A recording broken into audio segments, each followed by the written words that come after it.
Da esterilidade. Uma coisa que convém destacar para nosso início de reflexão é o que está em Gênesis, capítulo de número 1, o verso de número 28. Deus, o próprio Deus, os abençoou e lhes disse: sejam férteis e multipliquem-se, encham e subjuguem a terra. Dominem sobre os peixes do mar, sobre as aves dos céus e sobre todos os animais que se movem pela terra.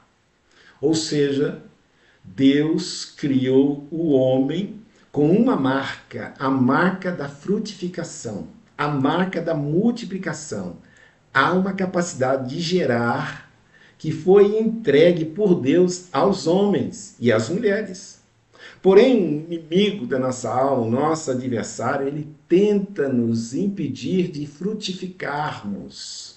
E aí é onde acontece a esterilidade. E a esterilidade ela se dá em diversas áreas das nossas vidas. Principalmente na área física, que é a área onde as pessoas mais pontuam, mais observam. A área física é quando você observa um casal em que uma mulher, por exemplo, ela não consegue engravidar-se. Seja por problema com o homem, a quantidade de esperma, o óvulo não é muito legal, ou ainda seja por avançada idade. Mas quando a gente olha para a Bíblia e observa que Deus, ele nos capacitou com esse dom de gerar frutos, significa que não existe limites para isso. Porque quem estabelece limite é aquele que criou. E aquele que criou não colocou limites. A sociedade coloca limites, os homens colocam limites, mas Deus não colocou limites para a nossa capacidade, no caso física, de gerar. Você observa, desde Gênesis capítulo de número 12, quando Sara ela era estéril, avançada a idade. Quando você observa também, já no Novo Testamento, uma outra mulher, e juntamente com seu esposo, Isabel e Zacarias. A Bíblia diz que eles eram avançada idade e receberam uma palavra. E se engravidaram de uma palavra, que é a palavra de Deus, liberada por um anjo. E a Bíblia diz que eles engravidaram e geraram um filho chamado João Batista, que foi o precursor de Jesus Cristo. Então você observa que essa capacidade de gerar foi protelada, impedida de ser bem-sucedida na vida de Zacarias e Isabel. Mas você observa em Lucas 1, capítulo de número 13, que eles recebem essa graça de serem pais. E não foram pais de qualquer pessoa, foram pais de alguém que foi um dos divisores de águas na história do cristianismo. Foi ele que apresentou e batizou Jesus. Foi João Batista. A Bíblia fala também depois de Sara, que era estéril, a sua nora, Rebeca.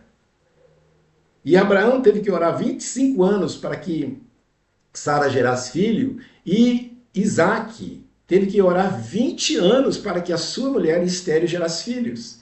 Então você observa que essa oração perseverante, persistente, ela também funciona. Ela funciona como um romper, se desbloquear do ventre para que ele volte a frutificar. 25 anos. E você observa que todos eles já em avançada idade. Você observa também uma outra personagem, que sobre essa eu quero falar mais adiante com mais propriedade, que era Ana. Ana, devido à sua esterilidade, a Bíblia diz que ela vivia triste, não comia, ela vivia num quadro de depressão. Depressão. E a esterilidade é um tipo de morte. É quando a pessoa é estéril, ela tem a capacidade de matar com a sua consciência em perfeito estado. Ela se sente morta, infrutífera. Isso eu estou dizendo apenas no aspecto físico. Por quê? Porque existe esterilidade também na terra.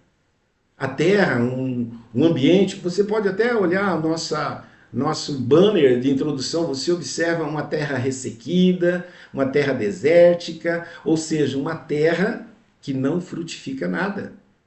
E você pode olhar também na geografia do nosso mapa que existe até águas que não frutificam. As águas do Mar Morto, nada subsiste ali naquele mar. Ela não tem a capacidade de frutificar peixe algum, planta alguma. Por quê? Porque está morto, está estéril. E existe ainda a esterilidade profissional. Sabe quando as pessoas não flui, vai para uma área, não consegue fluir, vai para uma outra área, não consegue fluir? Esterilidade. Não consegue gerar frutos. Existe a esterilidade espiritual. Sabe quando a pessoa ela continua uma anã espiritual, ela não cresce, ela não gera filhos e frutos do espírito e de fé, filhos espirituais. Ela é infrutífera, ela é estéril. Existe ainda a esterilidade financeira. Sabe quando os recursos nunca dão? Porque quando a gente fala de esterilidade, a gente fala de penúria, fala de escassez, fala de aridez. E tem muitas pessoas nos dias de hoje ainda habitando essas prisões, que é a prisão da esterilidade espiritual ou financeira. E existe ainda a esterilidade emocional. Sabe quando a pessoa, depois de tantas decepções, ela seca por dentro? Ela não consegue mais amar, ela não consegue mais perdoar, ela não consegue mais viver de uma maneira equilibrada, plena. Ela está estéril. É um zumbi, é um morto-vivo. E existe ainda a esterilidade relacional. Quando as pessoas não conseguem se relacionar com ninguém, se tornam um ermitão, uma ermitona, além da esterilidade física que eu mencionei. E ainda existe a esterilidade ministerial, porque todos nós fomos chamados e comissionados, temos uma missão. A partir do momento que você não gera frutos dentro do seu chamado, você está vivendo a esterilidade. Você está habitando em uma prisão.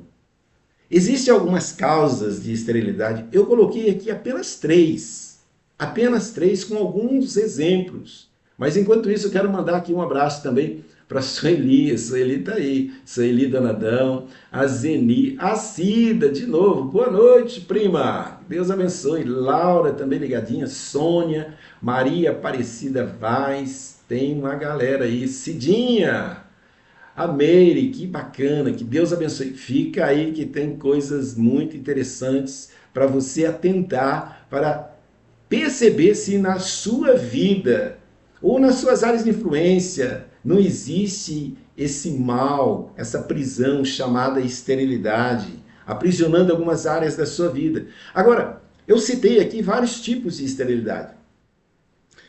Algumas causas. Uma delas que eu listei, eu acho bem oportuno, é a murmuração. A murmuração. A Bíblia fala que a reclamação ela contamina o espírito e esteriliza a alma. Ela dá a entender, ela não diz exatamente nessas palavras, mas ela dá a entender isso, que a pessoa que vive reclamando, rabugenta, murmurenta, ela se torna uma pessoa estéril. Um exemplo, uma mulher chamada Mical, era uma das esposas de Davi. Um belo dia, Davi vem festando, celebrando, porque ele estava trazendo a arca da aliança para Jerusalém. E aí Mical vê Davi pulando, dançando. Ela fica indignada, ela se revolta, ela reclama, ela murmura. Resultado, diz 2 Samuel, capítulo 6, verso 23. E Mical, filha de Saul, não teve filhos até o dia da sua morte. Devido à murmuração, devido à reclamação, ela terminou a sua vida em frustração e esterilidade. Murmuração, se você observar o povo de Deus no deserto, eles murmuraram contra Deus.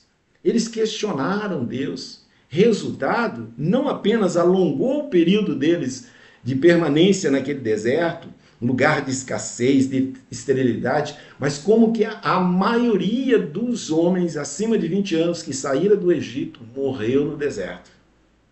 A murmuração não apenas esteriliza, mas mata também, aborta também. E isso é interessante. Então a murmuração é uma das causas da esterilidade. Uma outra causa da esterilidade, eu acho isso também muito interessante e é uma pauta que a gente pode discutir em outros momentos, em outras lives, é o sangue derramado que contamina a terra. Quando você observa no livro de Gênesis, capítulo de número 4, quando Deus ele vai questionar Caim, Caim, onde está o seu irmão? E Caim simplesmente, eu sei lá do meu irmão, eu quero saber da vida dele. Aí Deus diz para ele, a terra clama por justiça. Então o sangue derramado em uma terra contamina aquele lugar, amaldiçoa aquele lugar, esteriliza aquele lugar. Isso eu tenho muitos testemunhos de lugares onde a gente já esteve, onde sangue foram derramados injustamente. E a justiça nunca foi praticada. Aquele sangue ali naquele lugar amaldiçoa aquela terra, porque ele clama por justiça. Então, o sangue derramado contamina a terra. Agora, presta atenção, vem aqui comigo. O aborto contamina a terra. O ventre de uma mulher é uma terra. Então, a partir do momento em que um aborto é praticado, aquele sangue derramado vai contaminar aquele território, vai amaldiçoar aquele território. É verdade. E outra coisa interessante, que uma espécie de castas demoníacas passam a perseguir essa pessoa e aqueles que financiaram e aqueles que promoveram, que é a interrupção de frutos. Esses demônios acabam promovendo na vida das pessoas a interrupção de frutos, ou seja, tudo aquilo que a pessoa começa a fazer não dá certo. Ela empreende algo, não funciona. Vai para uma outra direção, não dá certo. Começa um novo relacionamento, não funciona.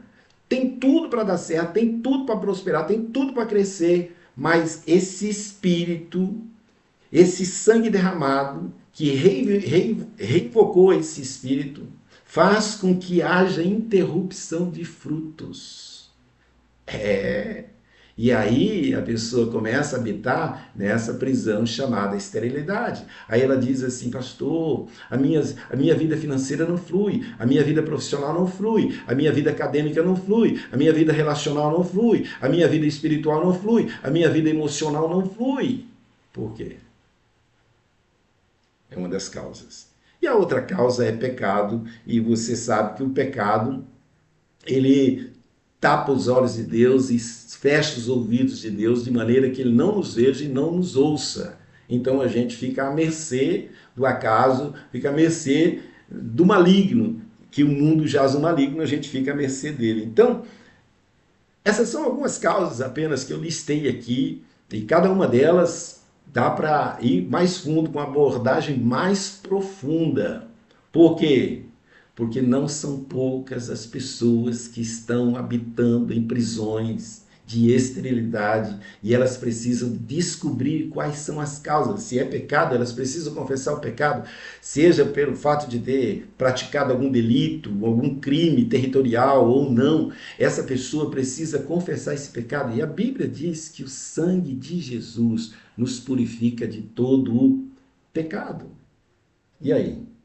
Você tem observado esterilidade em alguma área da sua vida? A Bíblia fala da esterilidade de Ana, a desonra que a esterilidade produzia na vida dessa mulher e na vida de Sara também. Sara era afrontada por Agar, a sua escrava, porque Agar dera um filho a Abraão e Sara não. Olha que coisa interessante. E aqui você observa, Penina, ela afrontava Ana. Agora, o mais engraçado de tudo isso, que o nome Ana significa graça e o nome Penina significa pérola. Então você observa que o retrato da graça e do outro lado a prosperidade. Porque a outra conseguia gerar e a outra não. Como é interessante isso, graça e prosperidade. Mas aquele que carrega a graça, em algum momento, ela se manifesta. E é isso que a gente observa na vida de Ana. Que Ana ela não desistiu, ela não se entregou a um quadro de depressão. Porque a Bíblia diz lá em... Deixa eu ver se eu notei. Que ela não comia e ela vivia um quadro de tristeza. Verso de número 7 de 1 Samuel, capítulo de número 1. Diz que ela chorava e não comia. Olha que coisa interessante. Depressão, tristeza, sabe? Frustração, sentimento de derrota. E a mulher estéril naquela época era caracterizada como uma mulher amaldiçoada. Só que ela não se conformou com isso. E isso eu acho muito interessante. Quando você discerne que você carrega um sintoma e você então vai em busca de causas, ou seja, para remover a causa para que o sintoma desapareça e você se torne uma pessoa fértil, frutífera. Foi o que Ana fez. A Bíblia diz que Ana, constantemente, ela ia junto com seu esposo até o templo. Ela não ficou subjugada, sabe, com dó de si mesmo, porque Penina pegava pesado com ela. Penina era a boca do diabo na vida de Ana. Afrontava ela, desonrava ela. Olha, eu tenho filhos e você não consegue ter. Tudo bem, o nosso marido ama mais você do que a mim, mas eu dou a ele filhos e você não. Eu imagino Ana, sabe, a alma de Ana, o coração de Ana, a depressão, o quadro depressivo que ela já estava envolvida, porque ela não comia e ela constantemente vivia num quadro de tristeza crônica. Então, com certeza, ela vivia uma situação muito difícil. Ela habitava numa prisão sem muro. Só que um dia ela fez um voto. E a Bíblia diz que ela está no templo, o sacerdote Eli questiona ela: ô mulher, você está bêbada? O que você está fazendo aqui? E ela falou: não estou bêbada, eu estou quebrantada, estou com o meu coração derramando aqui diante de Deus. Aí o sacerdote fala algo que é muito interessante. 1 Samuel capítulo 1, verso 17. Vá em paz, que o Deus de Israel lhe conceda o que você pediu. A Bíblia diz que ela saiu do templo curada da tristeza e grávida da palavra. Ela não se engravidou no templo fisicamente, mas ela se engravidou no templo espiritualmente. Quando você se engravida dos sonhos, do projeto de Deus para a sua vida, de repente você não sente nada, mas você percebe que no mundo espiritual a palavra já foi liberada sobre a sua vida. E foi o que aconteceu com Ana. Ela saiu dali grávida e todos nós conhecemos o resto da história. Ela gerou um dos maiores profetas do Velho Testamento, Samuel, e também gerou depois filhos e filhas. Aquela que era estéril tornou-se alegre mãe de filhos. Olha que coisa interessante. Agora, uma outra pessoa também que tinha um esposo em avançada idade e ele não conseguia engravidar, é uma mulher que não tem nome. A Bíblia mostra ela em 2 Reis, capítulo de número 4. É a Sunamita. A Sunamita, pelo fato dela ter feito algo ao profeta Eliseu, Eliseu libera uma palavra sobre a vida dela. Olha que coisa interessante, o verso 16 e o verso 17, e ele diz: por volta desta época, no ano que vem, você estará com um filho nos braços. Ela contestou: não, meu Senhor, não iludas a tua serva, ó homem de Deus. Mas, como Eliseu lhe dissera, a mulher engravidou e no ano seguinte, por volta daquela mesma época, deu à luz a um filho. Deu à luz a um filho. Que coisa tremenda! Sabe qual é o resumo daquilo que eu tenho como proposta hoje? Que quando você recebe uma palavra de Deus, você pode fazer duas coisas. Você pode gerá-la, engravidar-se dela, ou você pode abortá-la. Verdade. Quando você recebe uma palavra de Deus, você pode gerá-la ou você pode abortá-la. É por isso que a gente precisa, sabe, ficar antenado naquilo que Deus está falando.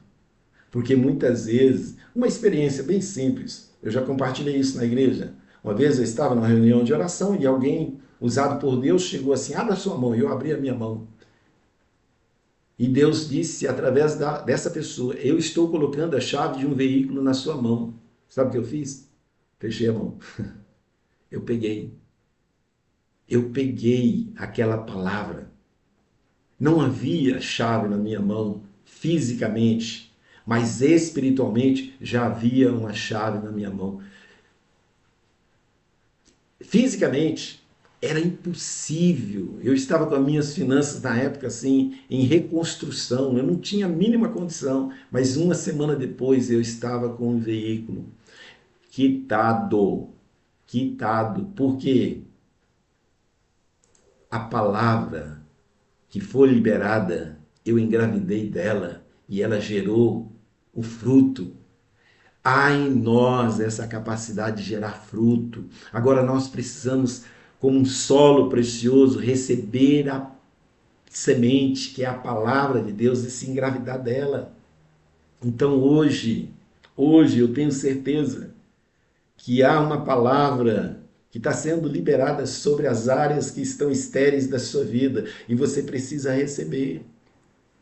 De repente, a sua esterilidade é física, receba uma palavra de cura, de frutificação. De repente, a sua esterilidade é financeira, receba uma palavra de frutificação e de multiplicação, uma capacidade de multiplicação nas suas mãos. Sabe aquele toque de Midas, aquele toque de graça, aquele toque de favor, onde você colocar as suas mãos, ali o Senhor ordena a bênção. Receba, receba uma palavra nessa noite.